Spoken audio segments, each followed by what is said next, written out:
With 8 days to go before SummerSlam, SmackDown was in New Orleans tonight. Roman Reigns and Jey Uso were in the house. Of course, they are going to be wrestling each other in the main event of this year's SummerSlam. Tribal Combat. Tribal Combat for the not-so-undisputed championship. The show tonight ends with Jey Uso on his back, Roman Reigns and Solo Sikoa standing tall, which, of course, leaves one more show left for Jey Uso to stand tall. Something he will not be doing at the end of SummerSlam this year. But they've got the crowd behind Jey Uso right now. I will give them credit for that. Jey Uso is going out there. He's getting main event reactions. People like Jey Uso. The people want to see Jey Uso win the championship.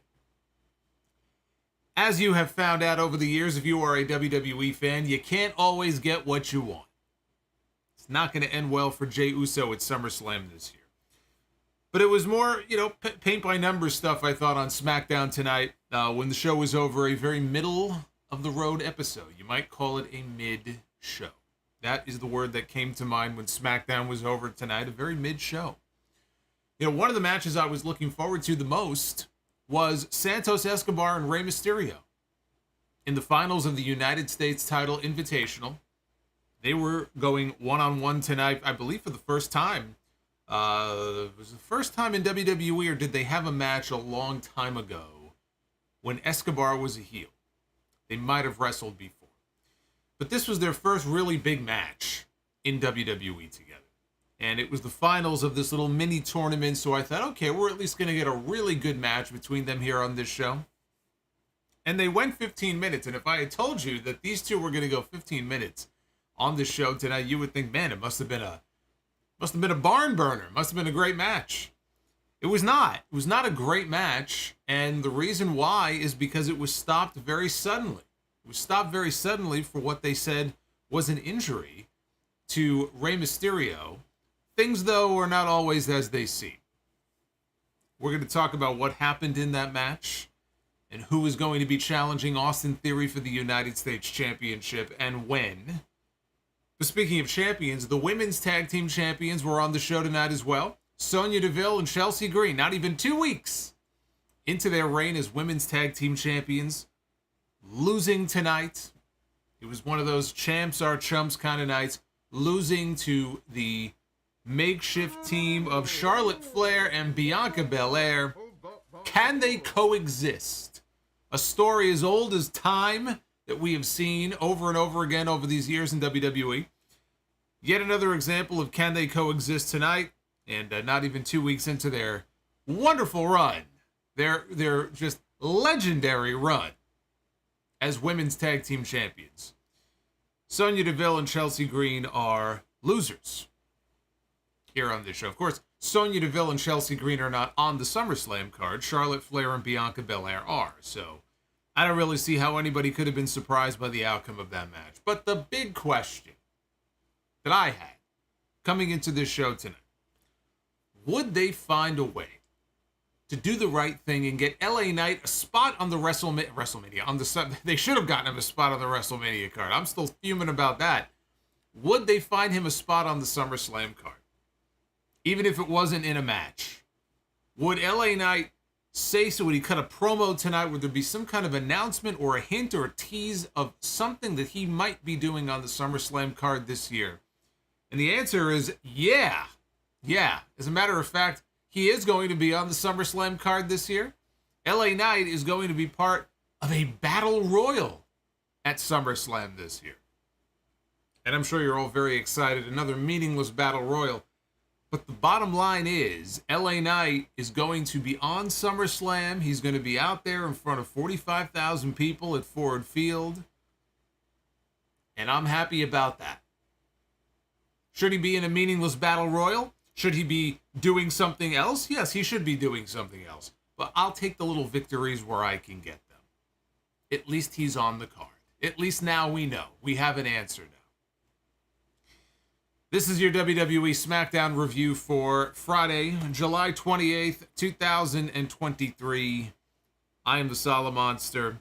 Like and subscribe. 400 likes is the goal for Be the Booker, but it looks like a slow night so far. I don't know if we'll get there, but 400 likes is the goal for Be the Booker later.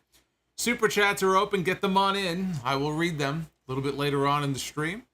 And I also want to remind all of you who maybe were not around earlier today when it went live, but the latest installment of Sound Off Gamer is now up for everybody on the channel. It is the latest installment in the 2K23 My Rise journey of Solomonster. Solomonster is leaving his boots in the ring after this one. I'm done. When you watch this episode, you'll know why. So enjoy it, because you ain't going to get it after this. Smackdown. Opened tonight with Jey Uso coming to the ring before he was quickly interrupted by Roman Reigns, Paul Heyman, and Solo Sikoa. So we're kicking things off here on this show tonight with the Bloodline. So they get in the ring, and Roman Reigns has the mic. And Roman Reigns took exception to Jey opening the show in place of him. He asked him, do you think you're the tribal chief now? We start these things with the Bloodline. We start these things with Roman Reigns. We don't start these things with Jey Uso. Jey said he never wanted any of that. Never wanted to be the tribal chief. Said all he did for Roman was watch his back and support him. He's been his right-hand man now for 3 years. He was his right-hand man because he believed in him. He believed that he could lead this company. He believed that he could lead this family. But he broke this family. And he also broke the Bloodline. And he broke his brother Jimmy as well. And he says it's all Roman's fault. Roman said, no, it's your fault. He said, your jealousy is what brought all of that on. As soon as Jimmy got hurt, what did you do? You asked for a championship match. And then he took it back even farther. He took it back to 3 years ago. You remember Jimmy Uso tore his ACL in that tag team ladder match at WrestleMania 36 at the Performance Center. It was at the beginning of the whole COVID pandemic. So he brought it back to that. He said, when Jimmy got hurt, what did you do? Or he said, what happened when Jimmy got hurt? He said, the only reason you became the right-hand man is because your brother got hurt. That was his spot. You took what should have been his spot. He says, if he wasn't hurt, you didn't have a chance. You took that from him. And he goes, you don't even get it, do you? You're going to be all alone. You screwed your twin brother. Your younger brother loves and respects me more than he does you. So when I beat you, you're done. You're finished. Your role in this family, in this bloodline, this legacy, it's gone. It's erased. It doesn't exist anymore. And then Roman said, hypothetically, let's say that you win at SummerSlam. Let's say you beat me. You become the tribal chief. You win my championship. He says, at the end of the day, I'm always going to be Roman Reigns. I can do what I want to do. But you got nothing. You may win, but you've got nothing. He said, you can't beat me. What makes you think that you can beat me? And Jey started smirking a little bit, and he said, it's because I already beat you. He says, I pinned you. I'm the only one to do it. And it's SummerSlam. And at this point, he walked up to Roman, got in real close. He put his arm around Roman's neck. And he said, I'm going to beat you again. And they played Jey's music, and he walked off. Not only was Jey Uso the first man to pin Roman Reigns in over 3 years, he was the first man to pin Roman Reigns ever in WWE 10 years earlier. Back in 2013, there was an 11-on-3 handicap match on Raw, and Jey Uso was the first man on the main roster in WWE, this is back when Roman was in the Shield, to pin Roman Reigns. And 10 years later, it all came back around, and he became the first person in 3.5 years to pin Roman Reigns. So how's that for some long-term storytelling right there? Except they didn't tell it. They've never mentioned that part of it on TV. I know that was a different time. That was a different Roman Reigns. Maybe they don't want to acknowledge the Shield days, but I think that's a pretty cool stat to bring up.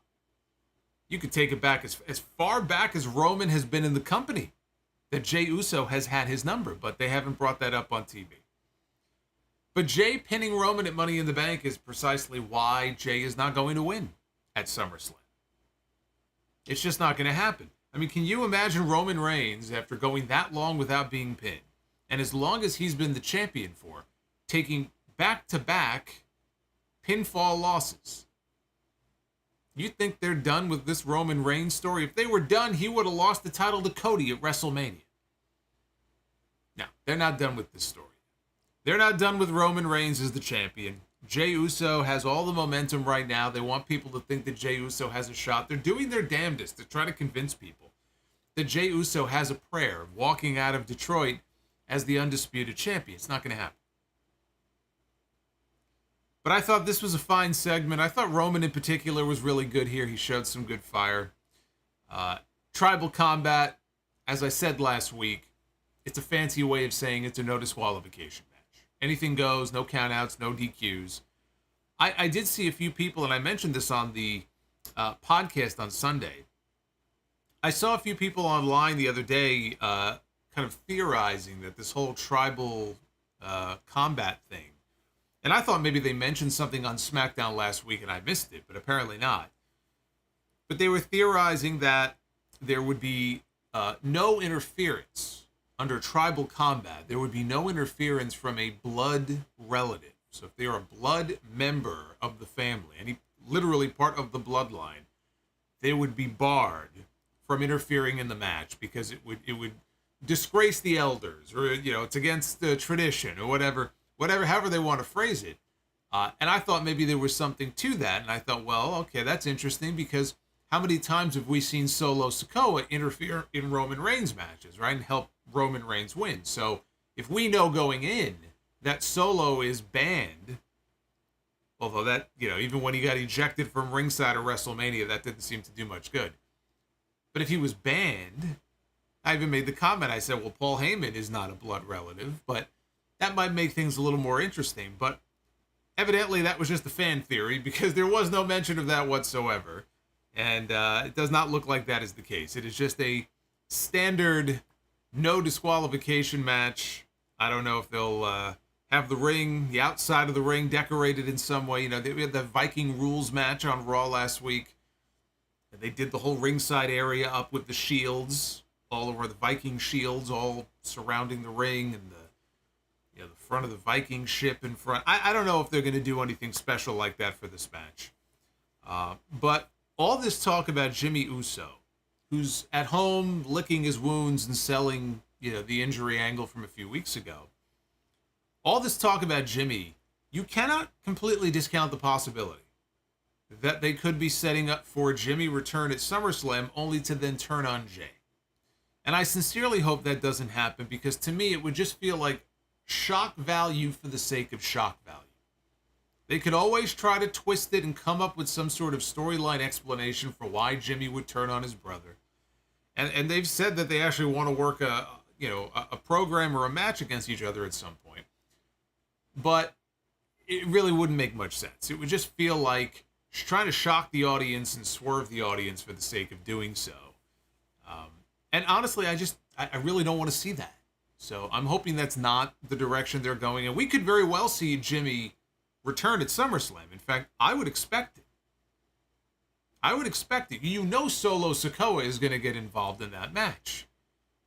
So by then, Jimmy will be gone. I mean, by the time we get to SummerSlam next weekend, Jimmy will have been off television for at least 3 weeks, right? 3 or 4 weeks. So for him to make a surprise return at SummerSlam and maybe come down to the ring and fight off Solo Sikoa, you give the fans in that crowd, in that big stadium, hope. Holy shit, this really might be it. Solo has always been the X factor in these matches, and he's helping Roman win, but Jimmy just fought him off. Now Roman and Jey are all by themselves. And then in the end, Roman wins clean anyway. Or maybe he gives him a low blow. He might do something underhanded. But Jimmy returning at SummerSlam, I think there's a very good chance of that happening. I'm just hoping, because I'm thinking, do they want to shock us and give us some kind of ending out of left field? And I would rather have Roman go over clean. If anybody is due for a clean win anyway, it's Roman Reigns. So Jay was shown walking backstage when Grayson Waller approached him and said that he loved the passion out there. Waller said it gave him an idea. He said that whether Jay wins or loses, and then he said, well, let's be honest, you're probably going to lose. He said he could give him the Grayson Waller rub by having him as a guest on the Grayson Waller effect. And Waller called him a little Jay, and he tried to yuck it up with him, and Jay just started laughing. He was playing along, and then he punched him in the face. And he walked away. The opening match of the show tonight was the finals of the United States Championship Invitational. We had 2 fatal 4-way matches over the last couple of weeks. This was the finals between Rey Mysterio and Santos Escobar. This was the battle of the LWO members. Austin Theory was sitting up in a skybox with the U.S. title over his shoulder. He was eating a tub of popcorn. He was sitting there all alone, and Michael Cole actually had a great line on commentary. They zoomed in on Theory, and he's sitting there all by himself, right? The whole box, it's just empty except for him. And Michael Cole says he's up there with all of his friends.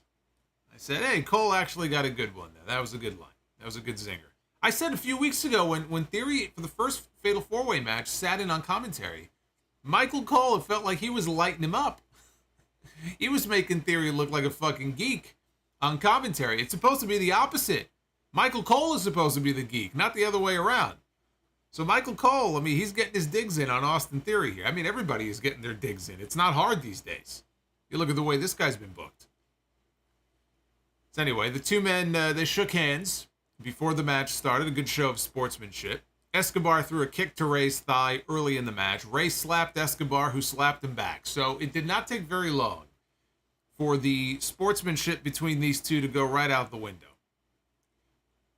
Rey got Escobar in position for the 619. Escobar, though, rolled to the outside. Rey hit him with a flip dive out over the top rope that took us into the commercial break. And he landed ass first right on this guy's face. When the show came back, Mysterio went to the top. He landed a senton. Escobar responded with a leg drop for a 2 count. Mysterio ran at him. Escobar caught him with a tilt-a-whirl backbreaker. And Rey ended up on Escobar's shoulders, and the two of them tumbled out of the ring to the floor. And still, Rey was on his shoulders. So Rey ends up taking him over with a Hurricane Rana. That sends Escobar face first into the edge of the apron. So now Escobar is down. Rey gets back into the ring. He hits the ropes, and he comes off with that running baseball slide splash he does underneath the bottom rope. We've seen him do this a whole bunch of times, only this time, there's no water in the pool. Escobar moves out of the way. Rey crashes and burns. Escobar gets into the ring. He follows with a tope suicida, right? Through the ropes. That connects and takes Rey down. That took us into another commercial break, a second commercial break of this match. Now, when they came back from the break, Mysterio was lying down on the apron, and he was being checked on by the doctor. And Santos Escobar is just standing in the ring, kind of watching, and he's trying to get the crowd to do an LWO chant, and, it looks like Rey might legitimately be hurt here. And they showed a replay of the Escobar dive from before the break. The dive looked fine. It's not like they bonked heads or anything like that. It was a very nondescript dive out of the ring. And Rey fell backwards. And it did look on the replay like the back, he kind of whiplashed. And the back of Rey's head, it looked like, smacked the floor. So you could believe that maybe he got his brain scrambled there for a second. I'm thinking, okay, I can't, visually from what they just showed me, I can't see any obvious injury, but it could be a case where maybe he got his bell rung and they're erring on the side of caution because concussions, right? They take that very seriously now. So either he suffered one or they think maybe he suffered one, and, they're going to stop the match because of it, because Jessica Carr, after 30 seconds, she leaves the ring. She goes over to the ring announcer, Mike Rome, and says she's calling the match off. And she's awarding the win to Santos Escobar, and they announce him as the winner of the match. So Escobar wins the U.S. title invitational on a ref stoppage. As I'm watching this, and the thing with something like this, you watch their body language. I'm watching this, and I'm thinking, this just feels like a work. doesn't feel. I mean, besides the fact that I didn't see any obvious injury, doesn't mean he didn't get hurt. But I'm watching this and I'm thinking, okay, it feels like a work to me. But I wasn't 100% sure. It's just how it felt. And I did see then that Sean Ross Sapp noted on Twitter that this, in fact, was a work. This was a storyline. According to him, Rey Mysterio is okay. Rey Mysterio is fine. And I read that and I just think to myself, I don't get that. I don't get that at all. If Rey legitimately got hurt, unfortunately it happens. I hope he's okay, right? I mean, this becomes less important. You just hope that he's not hurt too badly. But if he's not hurt, and it was just part of a storyline, I don't get this finish at all. I don't see what is accomplished by this being a work. I don't get it. These two were just starting to cook in this match, even though they had gone almost 15 minutes. You know, they hadn't done that much. It felt like they were just starting to get going, and then we got the ref stoppage, and it just killed the match, you know, dead in its tracks for no reason. Mysterio against Escobar is a match I've been looking forward to for a very long time. But again, for a match that went through 2 commercial breaks and went 15 minutes, this didn't feel special at all. It felt like, all right, we need this next like 8 to 10 minutes or 6 to 8 minutes to really kick this up a notch and make this match something really special. And we never got that. And so when the match was over here, Rey got up to his feet. He looked fine. He went over to Escobar. They were, they talking to each other. They hugged. They embraced. He congratulated Escobar. If they truly want to get behind Santos Escobar, and I can't get in Triple H's head, I can't figure out, are they serious about pushing this guy at a high level or not? He's very talented. He hasn't caught fire in a major way yet. Him joining the LWO has been nothing but a positive for him. He's more over now than he was before the whole LWO thing, that's for sure. I don't think that's even debatable. And he gets the rub by being able to associate himself and work with Rey Mysterio. That's all great. I can't say the same for Joaquin Wilde and Cruz del Toro. I don't know where they've been, but Escobar is very good. If you really want to push this man, if you want people to take him seriously as someone who is more than just a mid-card attraction on the show, you want them to look at him as upper mid-card or somebody who has main event potential, like Rey Mysterio. Rey Mysterio maybe has been phased down in recent years, but the fans accepted him and took him in as a top attraction in this company. This man is a former world heavyweight champion. This man, albeit for 2 hours, is a former WWE champion as well. Thank you, John Cena. And you would hope that at some point, maybe people will accept Escobar at that same level. One way you could do that is by having him beat Rey Mysterio. So when I saw that they had Mysterio go to the final against Escobar, instead of doing it the way that I would have done it, I would not have sent either one of these guys to the finals of this little mini tournament. But when I saw that they set this matchup, I said, okay, well, they're going to put Escobar over in a really strong way. And he's going to beat Rey. He's going to pin Rey Mysterio. And then he's going to go on maybe to win the United States Championship from Austin Theory. And then I see that this apparently is it's a worked injury, and this was the play and finish, and this is how they chose to end this match. It was a cheap win. He didn't really win anything. How does this help Santos Escobar? How does this really put over Santos Escobar? He won without really winning. So how serious are they in getting behind this guy? You mean to tell me that you couldn't have Rey Mysterio do the job?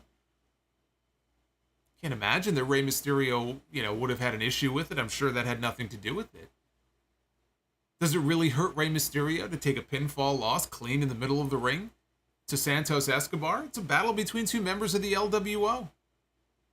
2 friends going one-on-one. Friendly competition. When the match is over, Rey goes over, he shakes his hand, and that's the biggest endorsement that Santos Escobar could get.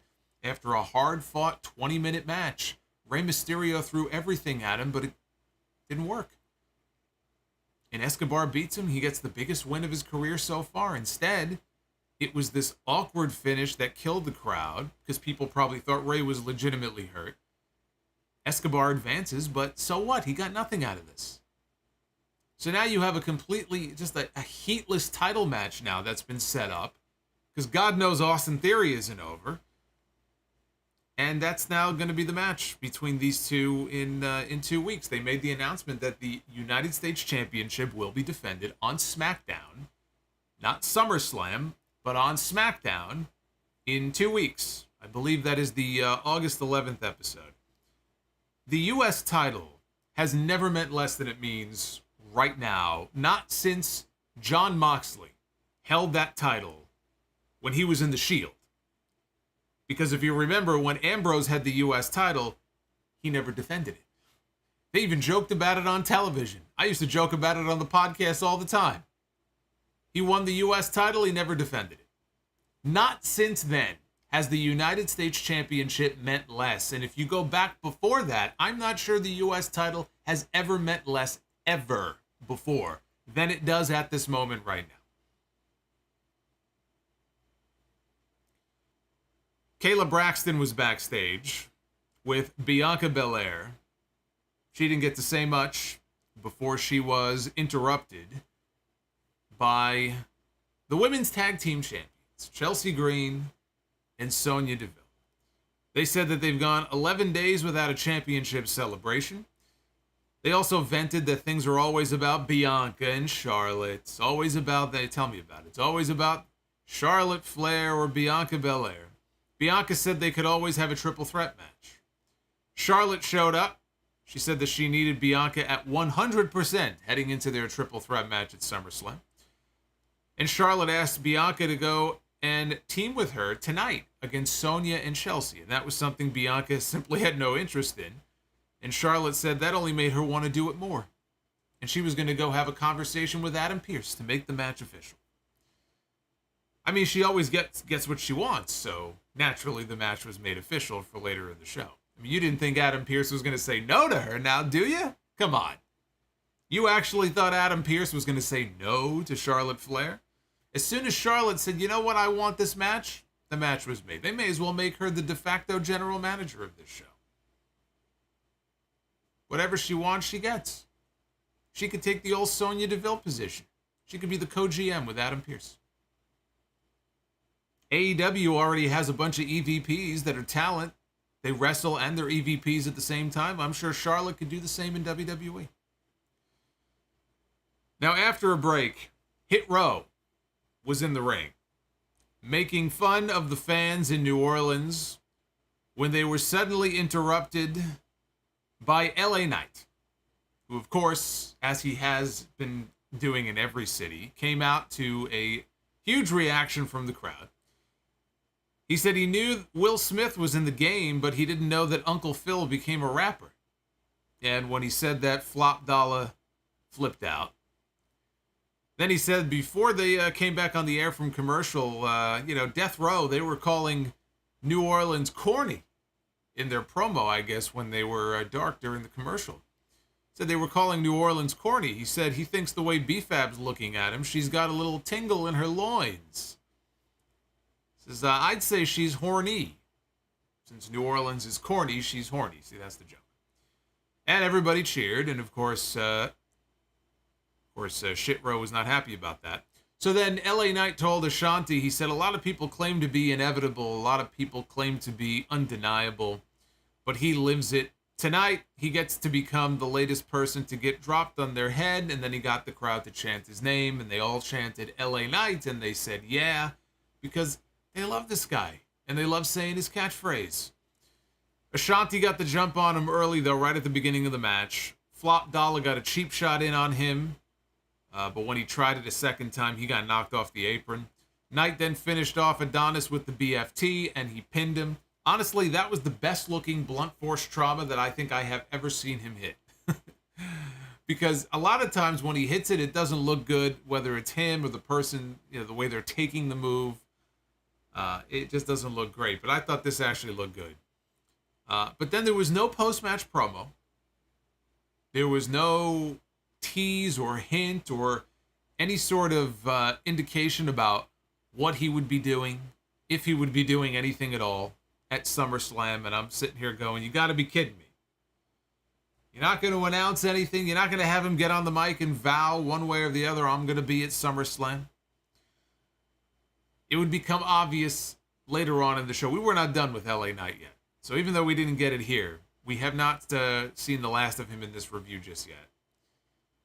But look, the key also is they are getting him consistent television time now, which was not always the case. He would be on television one week, he would disappear, then he would reappear. The key here is consistency. He needs to be on the show every single week. Now, putting him in a match with Ashanti the Adonis or any member of fucking Death Row is not going to do him any good, other than just to feed him people to give him wins. This is just the way the WWE does it. This is the way that they do things. Him getting television time and picking up wins, even if it's against nobody in particular who's being pushed, it's something that WWE has done before with people that they are beginning to push. So it is a positive sign that at least he is A, getting television time, B, they're putting a microphone in his hand every week because they're at least smart enough to know we better get a mic in this guy's hand. That's almost more important than getting him in the ring, is putting a mic in his hand, and he's starting to rack up some wins, finally. So those are the important takeaways from this, but we'll get back to him in a little bit. Back to the locker room area, Jey Uso was looking at his phone when Adam Pearce walked up to him. And Pearce said that Grayson Waller has been beating down his door asking for a match after what he did to him earlier on in the back. And Jey said that Waller had been running his mouth and he would make it a quick one tonight. We cut to a different part backstage. We were in a lounge. Bobby Lashley was there, and he was sitting with the Street Profits, Angelo Dawkins and Montez Ford. And Lashley said that, I spoke with Carmelo Hayes and Trick Williams last week. That was when SmackDown was in Orlando, so of course they had all the NXT stars making cameos on the show. We saw Melo and Trick meeting with Lashley, and I thought, that's interesting. I don't think they're getting called up, but very interesting that Bobby Lashley is having conversations with all of these different people. So he told the Street Profits, I was talking to them last week, and they spoke very highly of you two guys. They were very complimentary of you two. And he said, you guys are stars. You guys should be dressing like stars. And Angelo Dawkins is sitting there. He's wondering who, Lashley is talking about. And Ford kind of smacks him on the leg as if to tell him he's talking about you. Because, Montez was sitting there. He was kind of dressed up nicely. Dawkins, not so much. It was a casual Friday for Angelo Dawkins. And he said to Lashley, he goes, what, you don't like the sweats? And Lashley said, look, I don't have any issue with the sweats, but again, if you're going to be a star on this show, you got to dress like one. So all of a sudden, Lashley had some women roll in a rack of new suits for the Street Profits, and he said, it's on me. So again, I am all for whatever it is that they're going to be doing here. It's about time they do something with Lashley. They took him off television, and I guess they wanted people to forget about him a little bit and then bring him back, and now he'll do, something completely different. But I'm also all for freshening up the Street Profits. The Street Profits have been a very cold act for a while now. I mean, the fans still like them, but there isn't a whole lot for them to do. And the times that we saw them challenging for the tag team titles, they would lose. And now, of course, unfortunately, Kevin Owens has an injury. It's not a serious injury, but it's going to take him and Sami Zayn out of SummerSlam. After they headline night one of WrestleMania, they're not even going to be on the SummerSlam card this year. So they don't have any titles to challenge for. They don't have really anybody to be challenging at the moment. They need something different. They need to be freshened up in some way. And if that isn't a heel turn, whatever it is they're going to be doing with Bobby Lashley, this is interesting to me. So wherever this is going, I'm not sure. I'm not sure if he's going to bring other people into this, if it's going to be a faction deal, if it's going to be some sort of a loose alliance, if it is going to lead to a heel turn. I'm intrigued. I can't see how this could be anything but a good thing, though, for the Street Profits, because if anybody on the roster, as far as the tag teams are concerned, could use a nice little shot in the arm, it's the Street Profits. Now, speaking of tag teams, we have a very different tag team here. Bianca Belair and Charlotte Flair were a tag team tonight, I believe for the first time. Taking on the women's tag team champions, Sonya Deville and Chelsea Green. This was a non-title match. And of course, the question of the day, can they coexist? Can Charlotte Flair and Bianca Belair coexist as tag team partners? What will they do? I'm on the edge of my seat here. Charlotte got a blind tag early in the match. That annoyed Bianca. It annoyed me too. Champions, though, got control coming out of the commercial break. Bianca landed a double suplex on Green and Deville to a big reaction, and then Charlotte got the hot tag. Came off the top with a double crossbody. Charlotte hit a fallaway slam on Sonya and went for the figure eight, but Sonya worked her way out of it. Bianca tagged herself in, and she landed a bunch of drop kicks. Chelsea got a blind tag, cut Belair off, and went for the unprettier. Charlotte, though, got in the way. And Charlotte tagged herself in while Bianca was setting up for the KOD on Chelsea Green. And Charlotte connected with a boot to the side of Chelsea's head as Bianca had her up for the KOD. So she booted her right in the head and knocked her down. And then she pinned Chelsea for the win. After the match, of course, they bickered. Charlotte was... I can't even really call it an argument so much. Bianca was very upset. And she was letting Charlotte know about it, so... They wanted to further the tension between Charlotte and Bianca heading into the triple threat match at SummerSlam. That's all this was. They sacrificed the tag team champions to do so. We want to create tension between Charlotte and Bianca, and the tag team champions be damned. That was not their priority in this match. I got news for you. The tag team titles have never been their priority, and the women's tag team titles will never be their priority. So I can't even get upset about this. What is there to be upset about? Did you honestly expect any different when this match was booked? Did you actually think that they would even give Chelsea or Sonya a fluke win? You thought they were going to pin Bianca Belair or pin Charlotte 8 days before SummerSlam? What show have you been watching? There could only be one outcome to this match. It was the outcome that we got here. Got exactly the outcome I was expecting. Chelsea and Sonya are the women's tag team champions. They're not even on the SummerSlam show. You know who is? Charlotte Flair and Bianca Belair. They're challenging for the women's championship. This was only going to go one way. I mean, at this point, honestly, they should let Matt Cardona take that women's title from Chelsea and just travel around with it. He'd get that thing more over than WWE ever could. People would care more about that belt if you gave it to him and let him go do his thing than they ever will with their own booking when it comes to the women's tag team titles. But like I said, there's nothing to get upset about here. The women's tag team titles are not something that is really meant to be taken seriously. Because no matter how many times you have somebody win the titles like Chelsea and Sonya did, and they shot the pyro off and everything, you would think it was WrestleMania. They can do anything they want to really, lather it up, doll it up, make it look good. They don't care.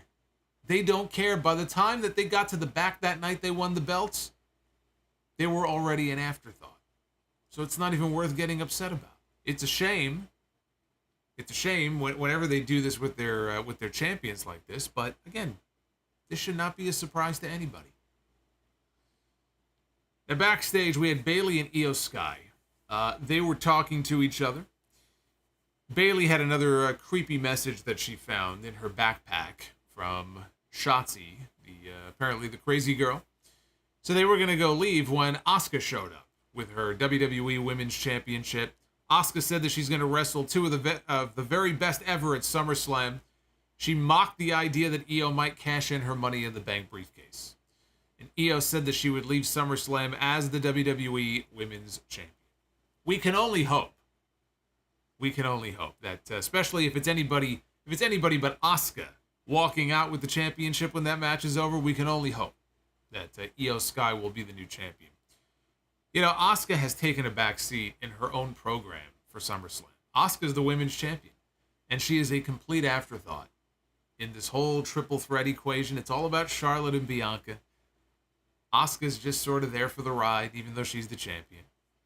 So, yet another example of one of their women's champions being marginalized, really. I mean, Rhea Ripley is treated like a beast no matter what show she's on. She just wrestled on NXT on Tuesday, right? Had a very good match with Lyra Valkyria.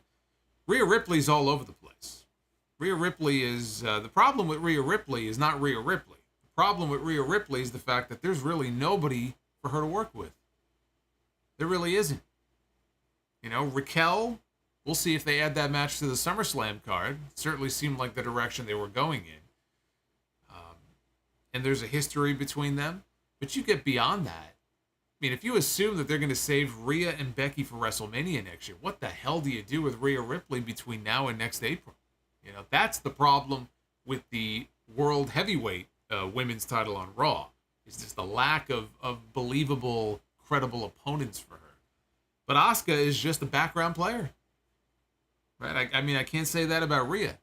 But that is definitely the case with Asuka here on this show. I look at that triple threat at SummerSlam, and I will be doing predictions, by the way, full predictions on the podcast on Sunday for SummerSlam. I was going to wait, and then I realized, shit, the pay-per-view is next Saturday already. I can't believe it's already here, so we'll do that on Sunday. But, you know, for the women's match, I could see Charlotte winning. I could absolutely see Charlotte Flair winning just to pad her resume, one more title reign added to the list. Gets her that much closer to 16 and then inevitably 17, even though she's going to go beyond 17. She'll be a 20-some-odd time tag team champion or a women's champion and maybe tag team champion. But not to win the title and have a long run. I could see Charlotte winning just to pad the resume, and then you have Io Sky come out and she cashes in and everybody is just elated, right? You know she's going to get a huge reaction if she comes out and cashes in on Charlotte Flair. And then you have, you know, or Asuka wins. Asuka wins the match, but only because Charlotte and Bianca, they take each other out. They cancel each other out, and Asuka wins almost in a fluky way. I could see WWE, you know, doing something like that as well. But no, I mean, Charlotte winning the belt, Io cashing in, Charlotte then going on to feud with Bianca. And then we get a proper singles match between Io and Asuka for the championship. That to me seems like the most likely scenario, I think, coming out of SummerSlam. As long as we get a proper match at some point between Io and Asuka for the title. That's a match I'd like to see. So elsewhere backstage, we're in Adam Pearce's office. He's on the telephone. I sound like I'm fucking 50 years old here. He's on the phone. Yeah, he's on that old telephone with the piece you old here. You do the rotary phone. Fuck, I'm old. So he's on the phone, and he's talking to somebody about there being a SummerSlam Battle Royal. Actually, it's sponsored by Slim Jim. So technically, it's the Slim Jim SummerSlam Battle Royal, because, you know, everything is branded these days. We had the Mountain Dew Pitch Black match. We had, what did we have? WrestleMania had Cinnamon Toast Crunch, Mike's Hard Lemonade, Intuit TurboTax, Snickers. How many fucking sponsors did they have for WrestleMania this year? So now we're getting a Slim Jim Battle Royal. I wonder if they'll have they should have the Slim Jim logo kind of embroidered on the mat. Like WCW used to have the giant logo on the mat. But we're getting a Battle Royal at SummerSlam. Now, ordinarily, you wouldn't hear this much excitement in my voice because these Battle Royals don't mean shit. Nor did they make any mention of there being anything on the line or nothing. Nothing. It's just a way to get some people on the show. But the key to this, it will have stars from Raw and SmackDown. LA Knight walks in to Adam Pearce's office. And LA Knight said that it was a misstep, him not being in the U.S. title match, and not even having a U.S. title match on the show. He said Pearce could make things right by putting him in the Battle Royal. And at that point, the Brawling Brutes showed up. Sheamus said the Battle Royal can't be won with promos. He said you have to fight like your life depends on it. And all three of them started saying banger after banger after banger Knight said the only thing banged on would be Sheamus getting banged upside the head. Pierce said that he would put Knight and Sheamus in the Battle Royal. Maybe all three members of the Brawling Brutes, but at least Sheamus. He'll put Knight and Sheamus in the Battle Royal next week. But they could have a match on SmackDown. That's going to be the night before SummerSlam to see who can build some momentum going into the Battle Royal at SummerSlam. Knight asked if he was being put in the ring with this marble mouth, and Sheamus then stole LA Knight's line and looked him dead in the face and said, "Yeah," before walking away. Common sense prevails.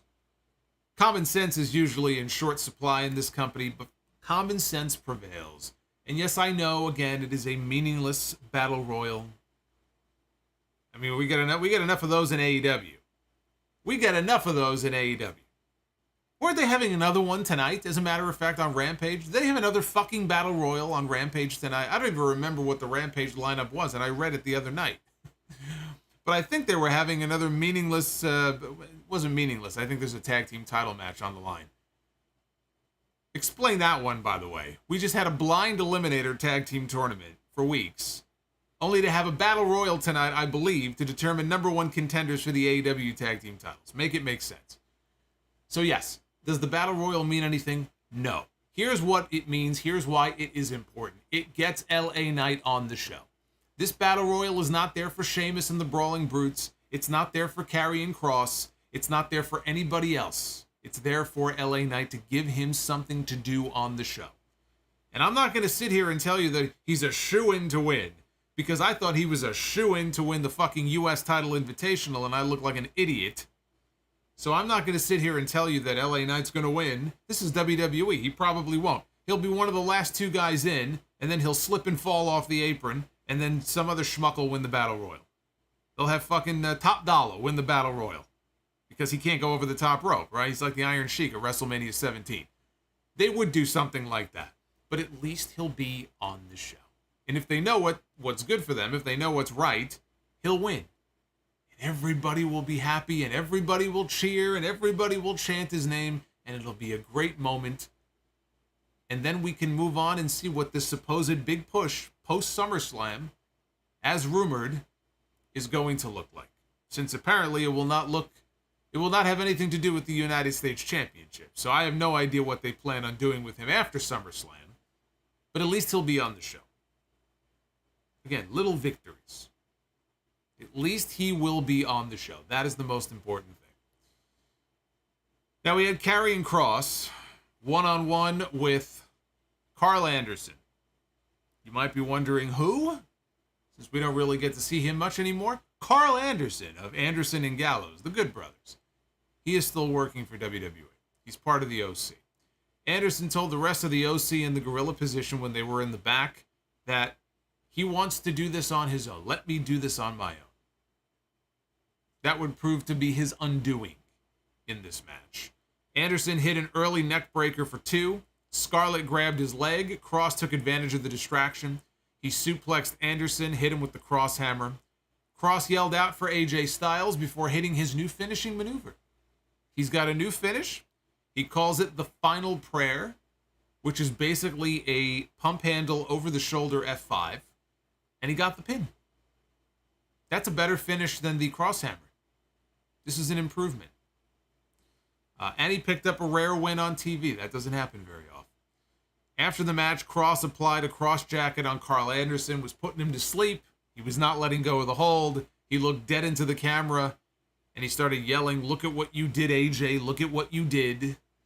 So AJ Styles comes running out from the back, and that caused Kross to release the hold and flee, as the crowd chanted for AJ Styles, who also has no match at SummerSlam this year. Look, not everybody has to have a match on the SummerSlam card. It's just, it is odd to me, though, when I look at some of the names who don't have a match at SummerSlam this year. There are some big names who are left off the card. Unless, you know what? He might be in the Battle Royal. The Battle Royal, it could be a WrestleMania situation where they just use the Battle Royal as a way to, all those people I just referred to get them in a match on the show. So AJ and Kross both could end up in that Battle Royal next weekend. But But the main event was Jey Uso. Main event Jey Uso one-on-one with main event Grayson Waller. Waller had control early. Jey made a comeback. He was playing to the crowd in the corner when all of a sudden Roman Reigns' music starts playing, and out comes Roman and Solo and Paul Heyman.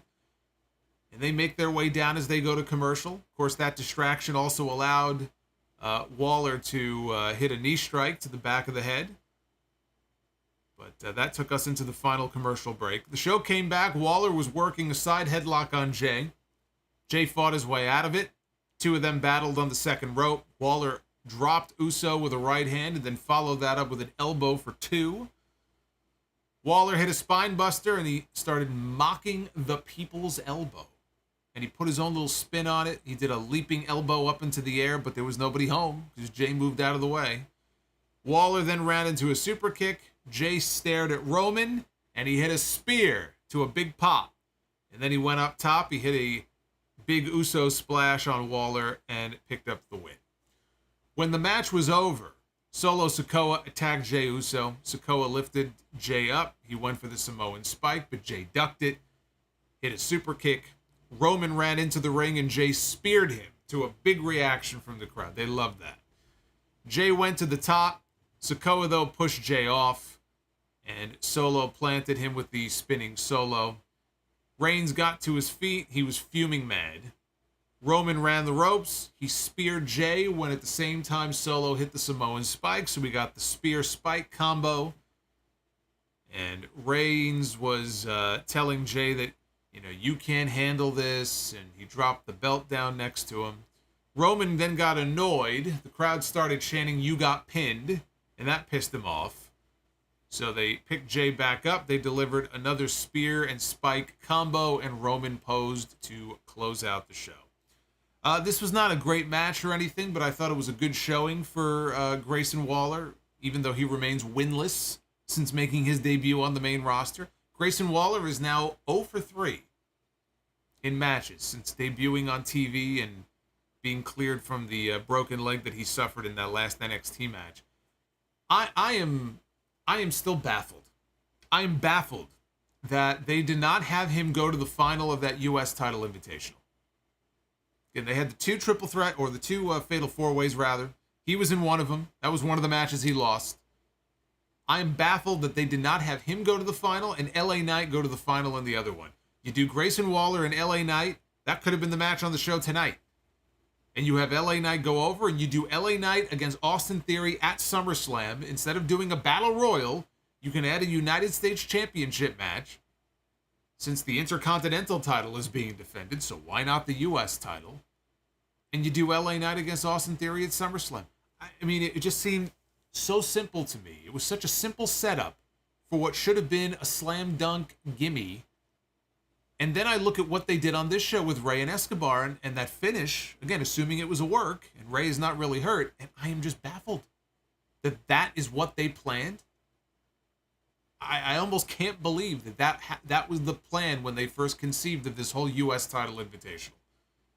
That's what they gave us. Instead of having Waller pick up his first win and go to the final, and doing him and Knight, who people wanted to see, that they gave us what they gave us tonight on this show. I just am baffled. Baffled. This company does a lot of things that baffle me. But they keep making money. So I don't think they really care. But look, Waller may be winless. I wanna just cut something off right here. Because again, I was seeing comments before about, Waller not winning any matches so far, and he's like a job guy. He's not a job guy. He's not a job guy. They're still very high on him. Just look at the position he was in on this show, right? He had a backstage segment with Jey Uso. He was in the main event against Jey Uso. It was not a squash match. They actually gave him quite a bit of offense, I thought, in that main event. So it's a situation where they clearly like this guy. And I even made the comment a few weeks ago. I said I think he's more of what Austin Theory should have been, or what they wanted Austin Theory to be, than Austin Theory is. Certainly right now. So I actually think, even though he hasn't won anything yet, it's not a bad position that he finds himself in. Again, he has not been on the main roster for very long. So over time, you'll start to see him rack up wins, and we'll see where he goes, from there.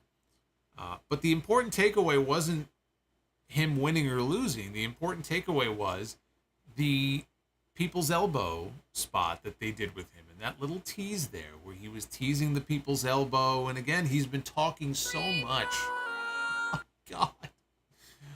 Oh. Brie mode has been activated. Who was that? We'll get to you in a second here. But that was the key takeaway from this match. Don't worry about the fact that he lost to Jey Uso. There's no shame in losing to somebody who's going into the main event of SummerSlam next weekend to challenge Roman Reigns for the biggest championship in this company. That's who he lost to on this show. And he was competitive against him. He had a competitive match against the number one contender for Roman's title. Not a bad spot for him to be in. But I keep coming back to this stuff with The Rock. He's talking a lot about The Rock still on social media, everywhere he goes. All this talk about The Rock is not something that's being done by accident. There's something going on here. And I still feel like we're going to get a Rock appearance probably at I still feel like we're going to get a Rock appearance at SummerSlam. They're going to do something with Grayson Waller on that show. And again, Rock has more free time on his hands now with the strike going. And I saw earlier today they officially delayed the Emmy Awards this year. Who knows how long this strike's going to go on for? The writer's strike, the actor's strike. The timing is just, it's implausible to me that he would be talking this much about The Rock and then mimicking him on television and mocking him unless he was coming in to confront this guy in a segment on television. So I think there's definitely smoke to that fire. Roman and Solo, as I said at the beginning of the stream, them leaving Jay laying at the end here. We have one show left before SummerSlam, so that gives them time to have Jey Uso come out of next week's show standing tall, and that might be his moment, because I don't see that being the outcome at SummerSlam. Jey Uso will not be standing tall at SummerSlam holding the WWE Championship over his head, not unless he steals it. But when the show was over, I thought it was the very definition of a mid-show. This was a very mid-episode of SmackDown tonight. Did they move some things along as far as SummerSlam stuff? Yeah, kind of. I mean, did we really break any new ground in the bloodline stuff? No. Did we really break much new ground as far as the women's triple threat match at SummerSlam? No. Right? There's been tension between Bianca and Charlotte for weeks now. All they did was just build a little more tension between them. But there really wasn't that much going on tonight, other than the addition of the Battle Royal and giving LA Knight a spot on the show. But definitely a mid-episode of SmackDown here. Here's the Twitter poll. 60% thumbs up for tonight's show, and 39% thumbs down. Wow, so we have Mr. Bell over here snuck out so that he can watch the stream. He said he snuck out from work to watch the Solomonster. See, that guy, that's a committed guy right there. That's the kind of commitment I like to hear about. Anyway, 60 up and roughly 40 down. So slightly positive score for SmackDown. Not quite as enthusiastic as has been before in the past. So go ahead and vote at Solomonster. I think enthusiastic is not a word I would use to describe this show tonight. That's for damn sure. Not a very enthusiastic show. No, not at all. All right, let's take a look at your Super Chats. By the way, we had a few people gifting memberships earlier, so I want to say thank you for the gifted memberships. You guys rock. It's always nice when some of the gifted ones fall off, because they fall off after about 30 days. And so they go down. So when they get replenished like that, and we have some new people who maybe were not channel members before, who now get the benefits of being a channel member, and they get the emoji access and all that, so that's very cool. So thank you for that. And by the way, when there's going to be another Sound Off Gamer that goes up next week, that'll be for the AEW game. Channel members will get that one first. You guys will have early access to that for a few days, so that's another little perk angle that you get as a channel member. Base Beerus, God of Seduction, LA Knight should host the Summerfest 2023. Well, he doesn't have to host it, man. He's going to be in a match now. How many likes are we on? That's a good question. I should probably check. 400 is the goal, and we are only at 330. So we got a ways to go here. You want to be the booker? Let's get that up to 400. He also says Spear and Spike or Pedigree and Sweet Chin Music. Buy or sell? Spear and Spike. Moist Kite is celebrating a birthday. Just turned 23 today. So happy birthday to Moist Kite. I hope it was a very moist birthday. I hope it's a very moist birthday with you and your girlfriend as well. There you go. Happy birthday, brother. I hope it's moist for her too. Mr. Notorious Chico. What am I saying? Mr. Notorious Chico 86. So I know Yoko was the monster heel in 93, but do you think Bam Bam would have been better to hold that spot? Him against Bret Hart and Hogan, I can buy. I know you're not throwing some shade towards Yoko. Yoko is an excellent big man. Look, I mean, I'm going to talk about Bam Bam a lot on the podcast on Sunday. Dark Side of the Ring review is coming up on Sunday. I have a lot to say about that episode. A lot to say about stuff that was not included and not mentioned in the episode. Bam Bam is one of the best big men of all time. I would not call him the best, but he's certainly in the conversation. Should he have gotten that spot? He could have. You know, he could have, but again, I had no issue with them pushing Yoko because Yoko and Yoko back then was, you know, it's funny for me to sit here and say that he was small. He was not small, but he was smaller. You compare how he was in 92, 93 when he first came in to how he was in 96. Not even 96, 95. He gained so much weight. He was so morbidly obese. You could see his in-ring skills just degrade and him moving around slower. And it was terrible because when he first came in, man, he was agile. He was moving around on his feet. I thought he excelled and he did well in that spot, even though he was new to the company. He had only been there a few months. You know, Bigelow had only first come back to the company at the end of 92. He wasn't there very long. So yeah, I think you could have certainly used Bam Bam in that spot, but I have no issue with them using Yoko. I thought Yoko was great. Why does Darkseid always leave stuff out? Because Darkseid is only 43 minutes, minus commercials. So yeah, they have time constraints, and also there just may be stories that either they weren't aware of or for whatever reason they wanted to avoid. I don't have that issue. I don't have to avoid anything. So if I feel like they ever leave anything important out or a funny story maybe that isn't really relevant, but I think it's kind of entertaining, and there are a couple of those with Bam Bam this weekend, then I'm going to tell that story. The story about the kids in the fire, yeah, that we'll talk about that on Sunday. There's a lot of stories when it comes to Bam Bam. JS Warrior 19 with a 1999. Hey JS, thank you, man. Reigns Uso feud. I can't help but think of the Thunderdome era people want to forget about, but I remember it as the rise of heel Reigns and Orton McIntyre and Bayley and Banks, Sheamus putting on bangers, and of course the Hurt Business. Yeah, I mean, there were a lot of things to look back on in that era that were positive. I just don't, and we're not that far removed from it. I don't really have any interest in going back and watching it. I might feel differently 5 or 10 years from now, but wrestling in front of no fans is not fun. Wrestling in front of no fans, they did the best they could under the circumstances. You know, look, and I'd rather have a bunch of lit up screens in the background instead of just nothing but darkness and empty chairs. But wrestling is not meant to be held in front of an empty building.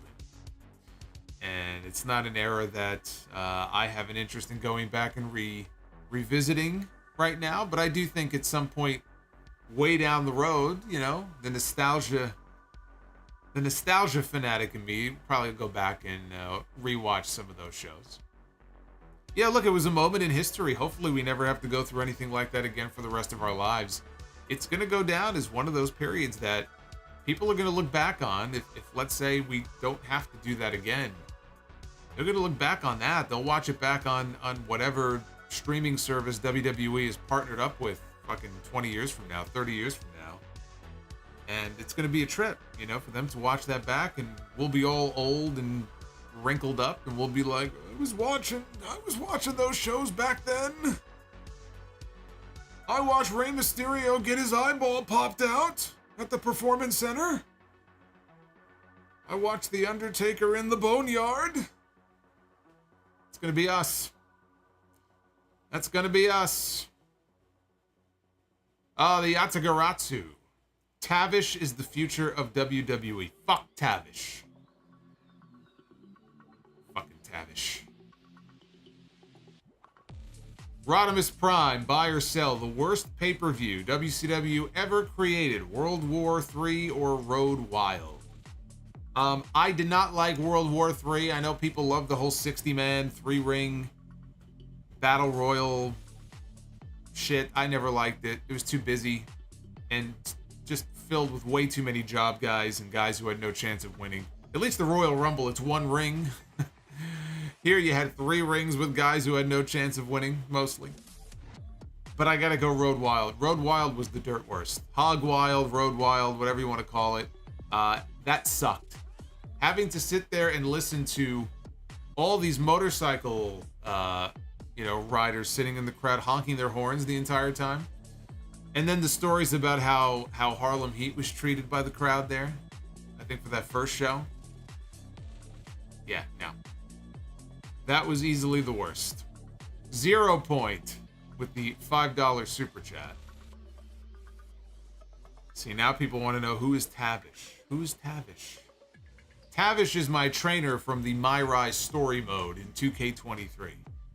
I'm pretty sure he's supposed to be like my William Regal, because he basically has the same Regal moveset. Because I had to wrestle with him once, meaning play as him.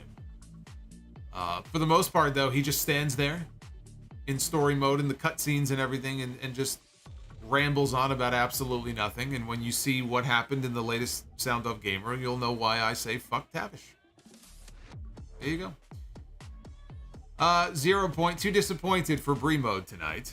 LA Knight left with the copy and paste segment for a cheap pot. Do better, WWE. Thank you, 0 Point. Jacob Donnelly with the $20 super chat. Very much looking forward to your review of Bam Bam Bigelow Dark Side of the Ring. Bit of a nitpick, but wish the episode mentioned he had one MMA fight in Japan, since a lot of people may not know that. That is true.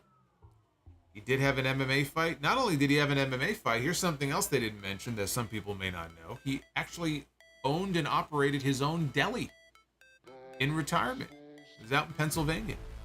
And he had a giant it was either 1 or 2 pounds. I think 1 pound, he called it the Beast Burger.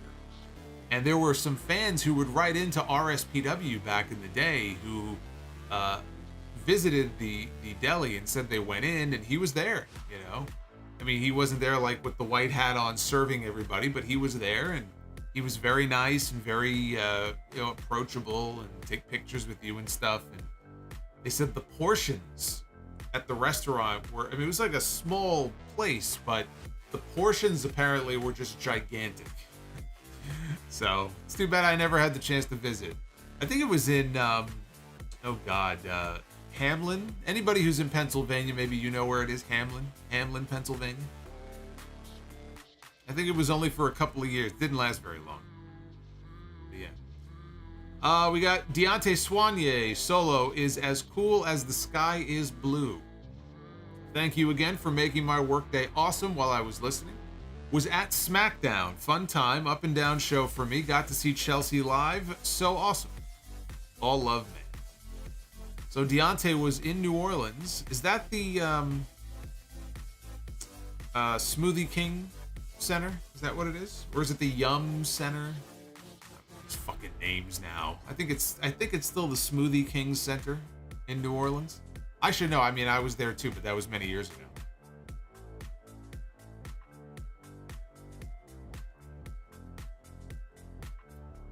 These arena names, some of these arena names are just out of control. Hoffman Entertainment. So are Charlotte and Bianca now #1 contenders? They should be. They should be #1 contenders for the women's tag team titles, but the women's tag team titles would only bring them down. The comedic genius.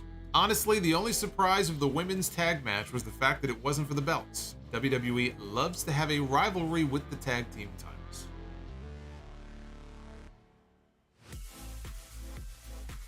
Base Beerus, God of Seduction. Funky like a monkey, oh yeah. Thank you for the $2. Anis, $9.99. I hear Rock may make a special appearance at SummerSlam. You heard it from me. You heard it from me. I said it 2 weeks ago. He might just appear. We will see whose side he takes, Reigns or Jay. I don't think he's taking side. I mean, I guess there could be a backstage segment, but no, I mean, if he shows up, it's to do something with Grayson Waller. You know, they had Waller work with Cena in that segment at Money in the Bank. He had a match with Edge. Now they'll bring Rock in to give him the rub, and he'll make Waller look like a geek, just like Cena did at the end of their segment.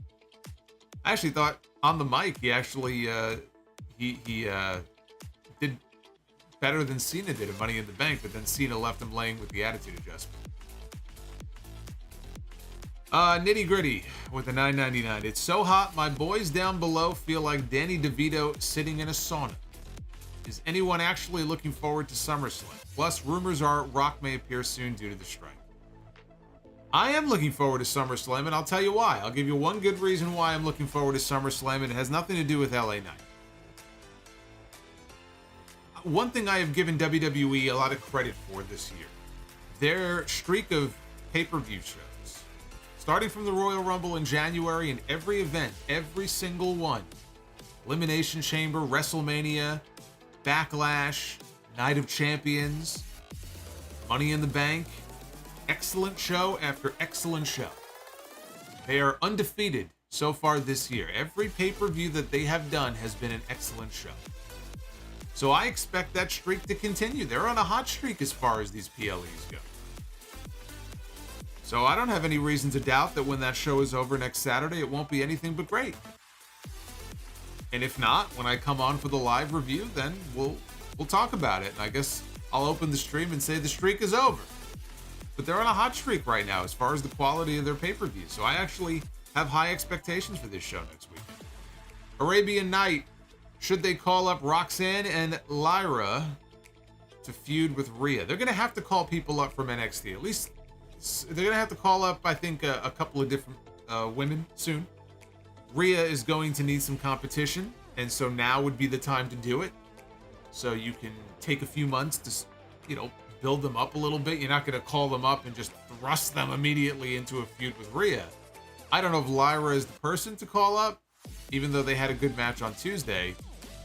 Lyra, I think she still needs some time down in NXT. But do they need to call up people? Roxanne? Yeah, I feel like Roxanne's done pretty much all she can do down there. And maybe she will. Maybe if she loses to Blair Davenport in their match next weekend, maybe that's her swan song. Maybe they call up Roxanne.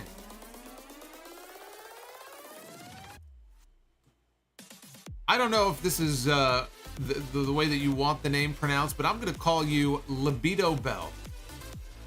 That's what I'm going to call it, because it says LBDO_Bell. So I'm calling you Libido Bell. Libido Bell is the one who snuck out of work to listen to the stream tonight. $25 Brie mode from Libido. Going to GalaxyCon tomorrow, dressed as Ulysses from Fallout, New Vegas.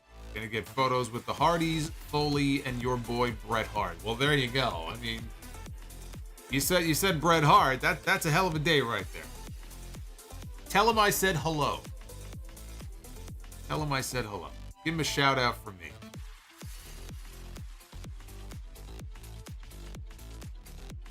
Rob G, Sopranos, buy or sell? Richie Aprile or Ralphie? Oh my God. That's like saying, do I want to get stabbed or shot? Do I have to choose? Well, I mean, again, this could go a couple of different ways. Which character do I dislike more? Or who do I think was the better villain on the show? Because Richie was a cold SOB. And I took great pleasure in watching him get killed off there. But Ralphie was just an awful, terrible human being who I also enjoyed watching him get off. So, I would buy on Ralphie and sell on Richie, just because Ralphie at least was more entertaining at times. Right there. Remember the one crank phone call, that one scene? I'll buy on Ralphie. DEH Sires, what WWE pay-per-view pissed you off the most after it ended? Hell in a Cell. 2019. And Boney, since it's Slim Jim, why not name it after Macho Man? This is not meant to be a Macho Man Memorial Battle Royal. It's not meant to be a Macho Man Memorial match. Let's not get carried away here. But your point well taken, though. Obviously, Macho Man is the one who is most associated with Slim Jim. We were talking about Bam Bam a little while ago. You know who got the Slim Jim commercials after Macho Man left? It was Bam Bam. He didn't get that many of them, but Bam Bam took Macho Man's spot when we had some new Slim Jim commercials after he left the company.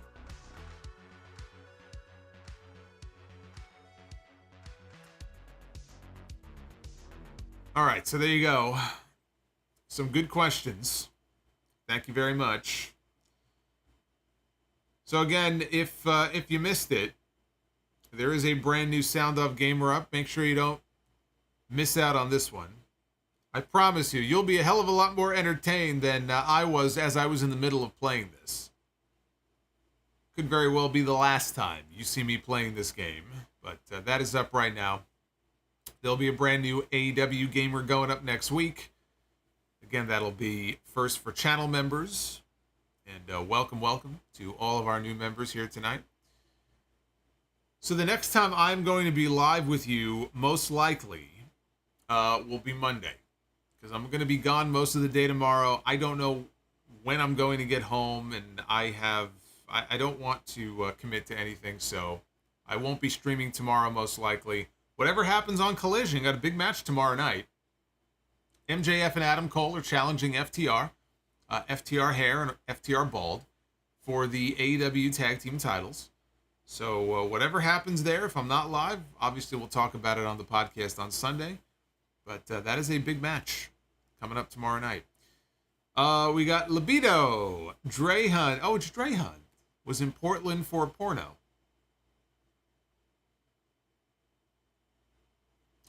Well, there you go. That was okay. I wasn't. Boy, that was talking about a swerve. No, that says porno. I had to make sure I was reading that right. I guess maybe the Libido name was right. Maybe I was right the entire time. Okay, so there you go. So Drehan, thank you. You caught me off guard there. I wasn't expecting that. And Base Beerus says, main event Slim Jim Uso. DEH Sires, you going live after the NXT PLE? If not, you should. No, I'm not planning on that right now. I'm busy enough this weekend. I'll be watching, but right now I don't plan on going live. That's right. The Great American Bash is coming up on Sunday night. Dirty Dom is putting his North American title on the line against Wesley and Mustafa Ali. And Carmelo Hayes is defending his NXT championship against Ilya Dragunov. Tiffany Stratton is defending her women's title in a submission match against Thea Hale. And Gable Steveson is making his in-ring debut against Baron Corbin. You know what the most amazing thing to me was about that segment from NXT on Tuesday when Baron Corbin came out to confront Gable Steveson? Gable Steveson, right? An Olympic gold medal winner in the, what year was it? Was it the 2020? Forgot what year. He comes out and he's cutting a promo on Gable Steveson, right? This Olympic gold medalist. And not one time during his promo does he bring up the fact that he beat an Olympic gold medalist at WrestleMania. It's never mentioned. Which just makes me that much more aggravated that that was who they chose for Kurt Angle's final opponent. Like, at least if he was going to come out and mention it in every promo for the rest of his career, I could understand that. But the fact that even in a segment like that, you don't even bring that up is incredible to me. But they're going to have a match at the Bash on Sunday as well. Arabian Night.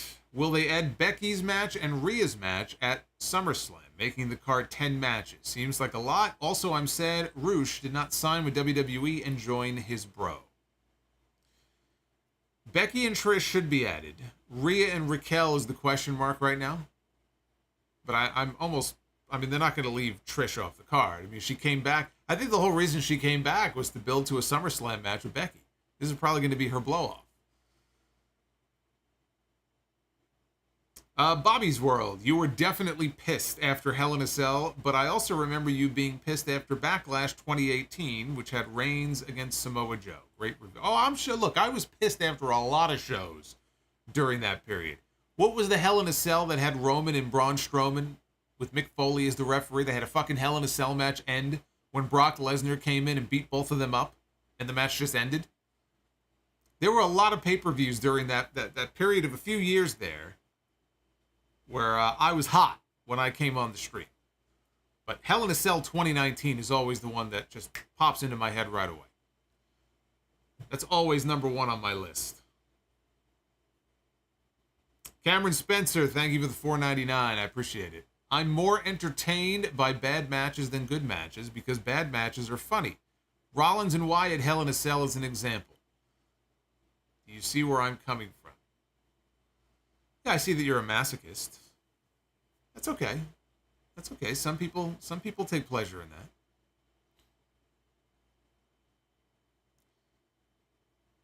And Josh, thank you for the super chat, Josh. I appreciate it. Goldberg beating The Fiend. Oh my God, yeah, that's right. What was that, Super Showdown?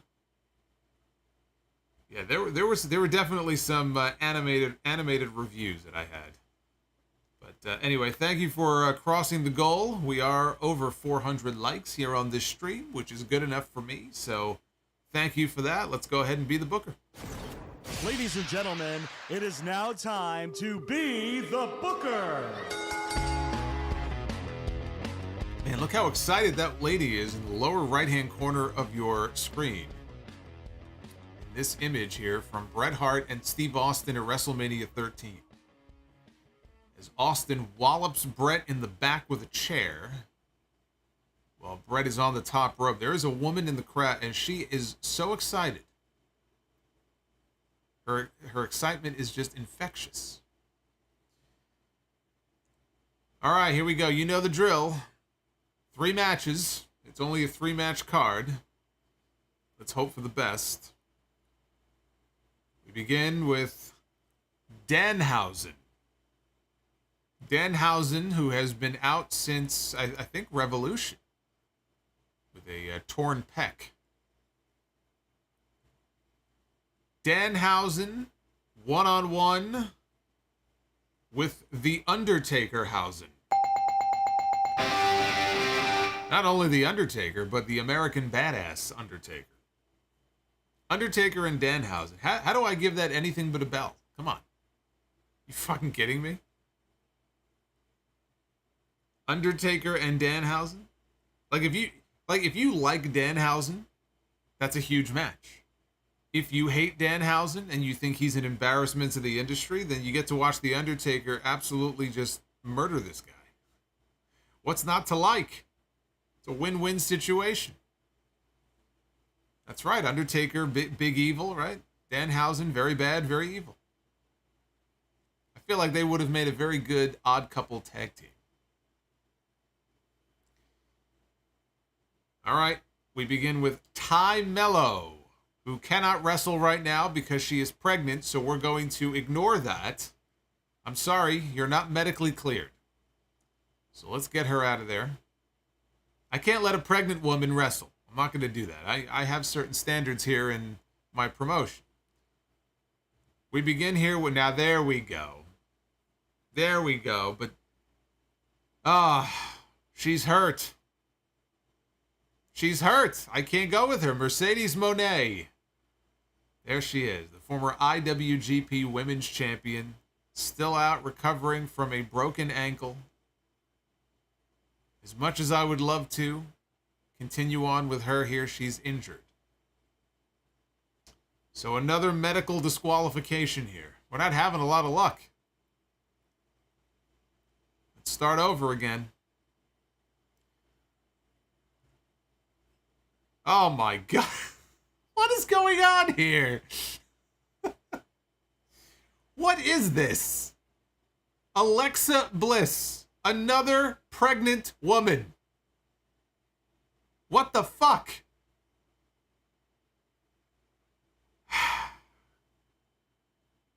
I'm going to do this one more time, and I swear to God, if I land on another pregnant lady, that's it. We're going off the air. That's it. I'm not going to keep doing this. So Ty Mello is not medically cleared. Mercedes Moné is not medically cleared. Alexa Bliss is not medically cleared. I need this person to be medically cleared. For my own sanity. And it better not be Jamie Hayter or somebody. Finally, Nikki Kross. I'm pretty sure she's okay. Nikki Kross. Unless she's pregnant and we just don't know about it yet. All right, here we go. Nikki Kross. How many women are pregnant in wrestling right now? I feel like there's at least one or two others I'm forgetting. Nikki Kross is going to go one-on-one with Bianca Belair.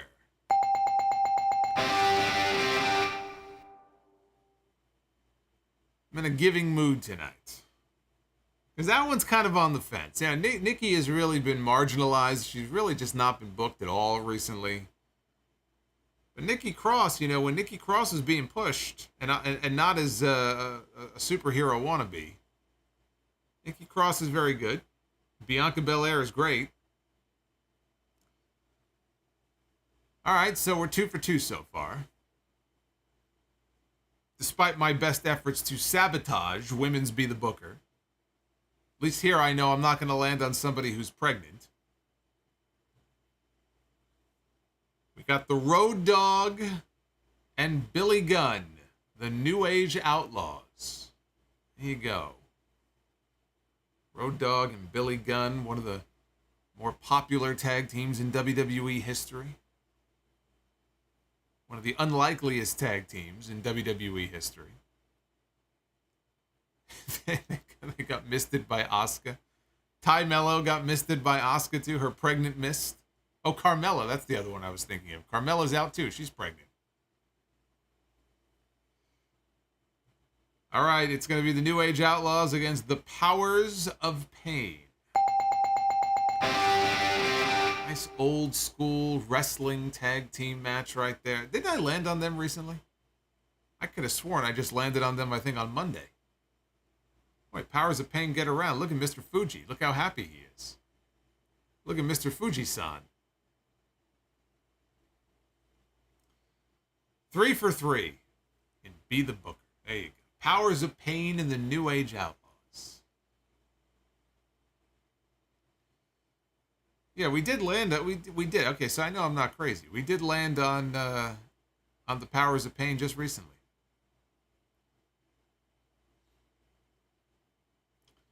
Three for 3. It's like seeing Halley's Comet in the sky. It doesn't happen very often. But you enjoy it when it does. Josh, where does Edge go from here?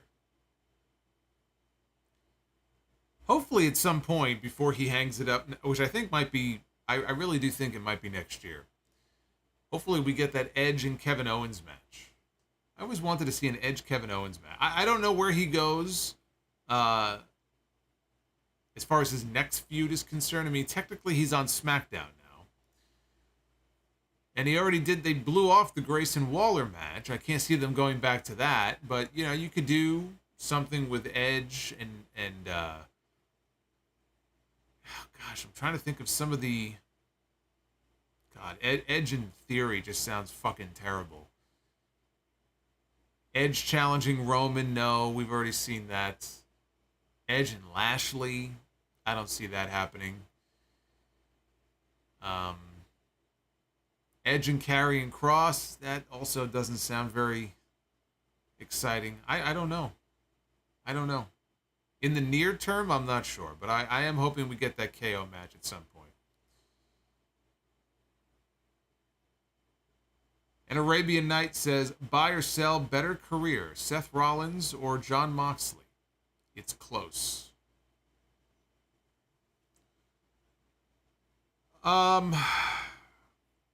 Moxley,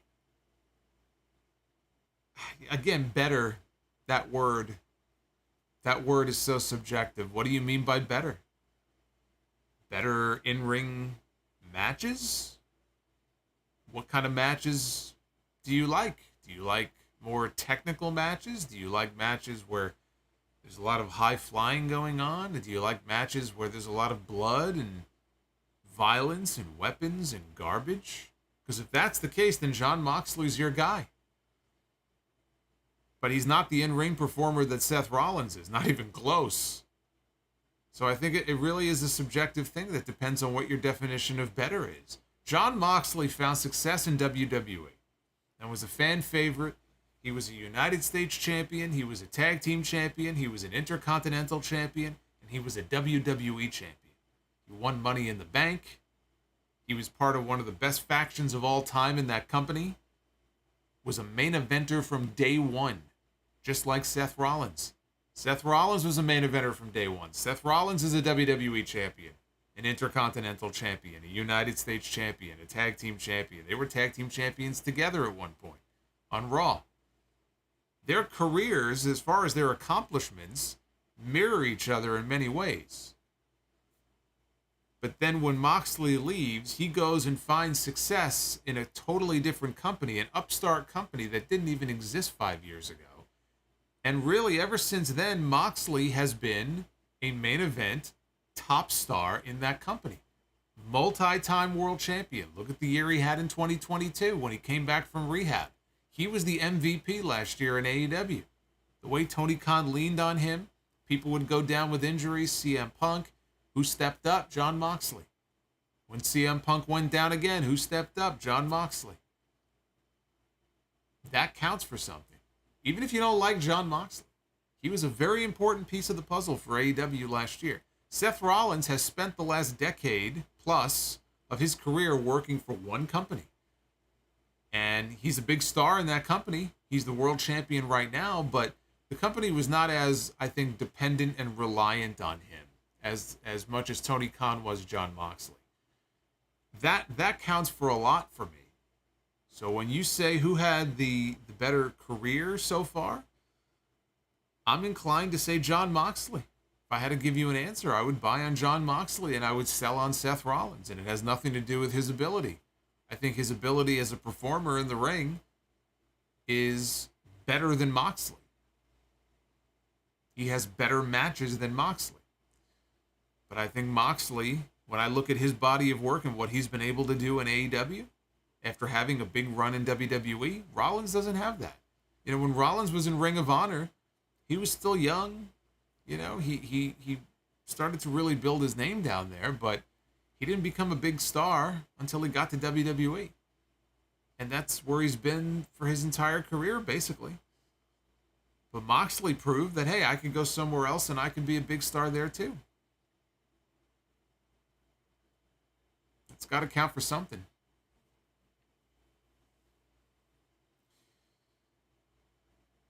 Power Spy, what's the funniest Be the Booker moment? I think that may have been it. Solomonster against the pregnant ladies. I think that might be it. I think when I booked, there was a funny moment. Maybe it was Kurt Angle against Kurt Angle or Andrade against Andrade. The first time I had, I think, the same person. There have been a lot of funny moments in Be the Booker. Most of them unintentionally funny. You never know what you're going to get. That's why people like the segment so much.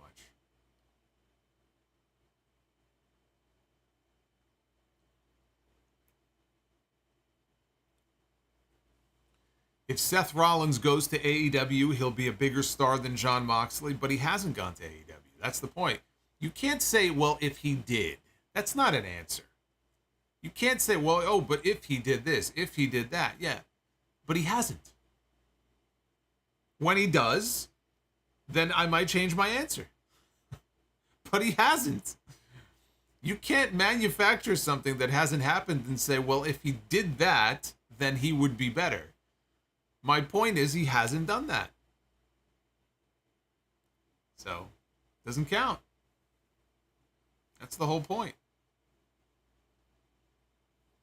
And honestly, I mean, Seth has no reason to leave. Seth is probably making, he's probably making $1 million plus a year. He's making millions. His wife works there, so they can travel together. They got a little baby. He's got a side business, right? He's running his own school. He's running a coffee shop in his hometown. He's pushed as a top performer in the company. The face of Monday Night Raw, basically him and Cody. He has no reason to leave. He's in the biggest wrestling company in the world. And for all the reasons I just mentioned to you, why would he leave? He's got no reason to leave. So yeah, he'll probably be a WWE lifer. He's got no reason to leave. I had somebody the other day say, oh, LA Knight should go to AEW. If LA Knight went to AEW, he'd be the biggest star. No, he wouldn't.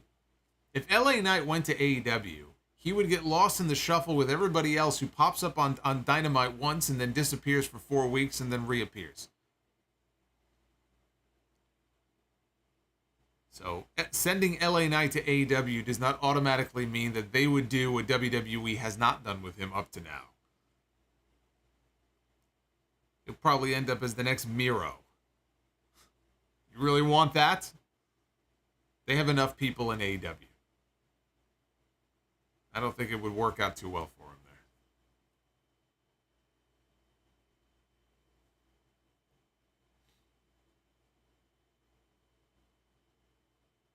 Riddle has his own pot strain now. Does he? I have no idea.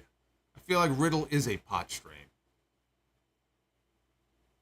I saw there was some other video that leaked earlier. I thankfully I didn't see it, but it was all over Twitter. It was trending. Why is Matt Riddle's dick trending every 3 weeks on my fucking timeline? I have to like scroll cautiously to make sure I don't accidentally see this guy's fucking dick on my timeline. I'm getting tired of this. How many sex tapes did this guy make? Isn't he having a baby with was it Misha Montana or something? Aren't they having a kid? What the hell's going on with this guy? I have to scroll my Twitter feed in terror now because I never know what I'm going to see when it comes to Matt Riddle. Luis chiming in with a $10 super chat. Crypto Arena is still the dumbest name that an arena can be given. Forever Staples Center. Also, I closed the Sting app. Oh, the Sling app. I thought that said Sting app. The Sling app when Roman Reigns and Jey Uso were on my cell phone screen. Well, thank you for sharing that. Crypto Arena is pretty bad. I don't know that that's the worst, though. I still think Guaranteed Rate Field in Chicago is just the dumbest fucking name I've ever heard. Guaranteed Rate Field. Isn't that where the White Sox play? That is fucking awful. It's just terrible.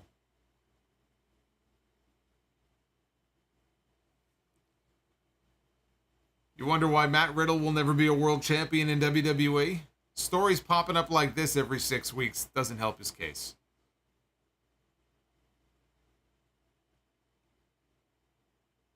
The talking stick. Oh, the Talking Stick Arena is well documented on the podcast. Is it still the Talking Stick? I thought they renamed it. It's out in Phoenix, I think, right?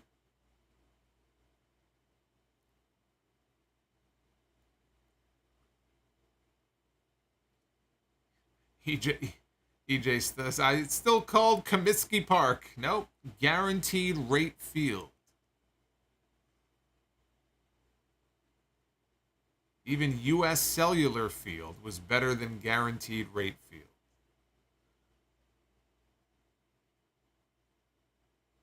Yeah, Smoothie King Arena might have been the one in New Orleans tonight. There's the Yum Center. I guess Yum is some kind of chain or some kind of thing down south, I think. God, man, we should go through the. You know what? Let me look this up real quick before we get out of here. Now you got me. Now you got me curious. Now.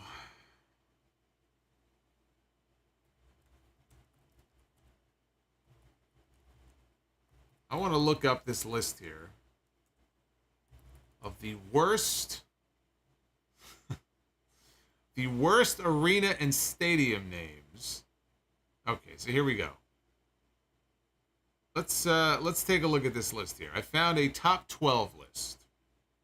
Now this is a little old. This is from 2016. But let's take a look. And look what's number 12 on the list. Guaranteed Rate Field, home of the Chicago White Sox. Smoothie King Center is number 11. KFC Yum, that's what it was. That's what it was.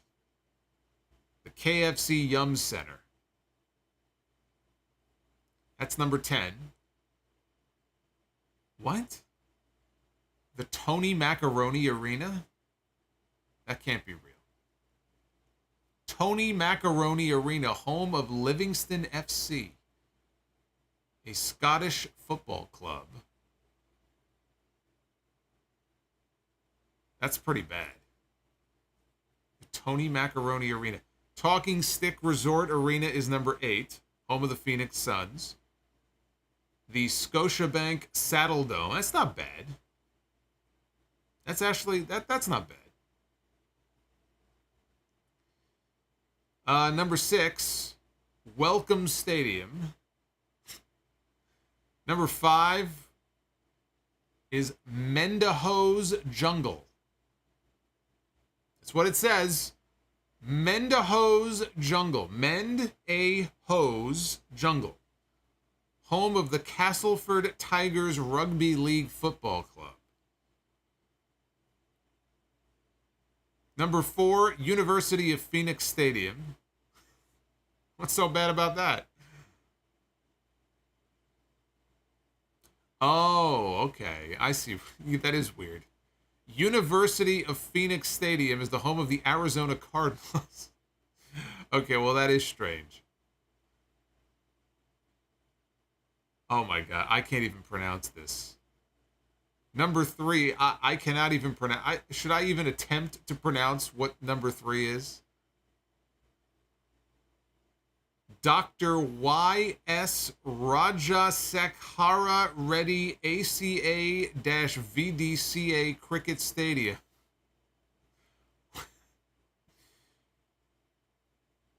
It's not every day that you see an actual doctor title as part of the name. And it's a really long name for a stadium. Yeah, that is a really long name for a stadium. That's the home of the Andhra cricket team. That's just a doctor who named the stadium after themselves. Number 2, Hunky Dory's Park, which is an Irish football. Boy, you Irish are really weird. Irish football club. So that's Hunky Dory's Park. And then number 1, home of the English football club Lewes. Is it Lewes or Lewis FC? They play at the Dripping Pan ever since 1885. The Dripping Pan. That sounds like me in the hospital when I'm 75 years old and I have to go to the bathroom. Where's my dripping pen? I'm having too much fun with this. Let's see. There's another list here. This has, oh, here we go. Okay, this one's from 2 years ago, so it's a little more current. The Footprint Center is on here. Guaranteed Rate Field, there it is. The PPG Paints Arena. Climate Pledge Arena. American Family Field. And Lone Depot Park. It's terrible. That is terrible. Let me just see if I can find one that's a little more recent. All right, let's we'll end with this here. This is the it's a lot of the same ones though, you know, Footprint Center, TIAA Bank Field in Jacksonville, that's where they did Stadium Stampede. Crypto.com Arena in Los Angeles, Guaranteed Rate Field in Chicago. And I can't even pronounce that one, so I'm not going to try. Yeah, these are pretty bad. These are pretty bad. Citi Field. One of these lists has Citi Field, home of the New York Mets. Got FedEx Field. You've got SoFi Stadium. These are not bad. Compared to the worst ones, Barclays Center. I mean, come on. These are not bad. The Chicago White Sox have the worst one. I'm sorry. I'm sorry to all the White Sox fans out there, but Guaranteed Rate Field is an all-time just horrible name. And you should all be ashamed.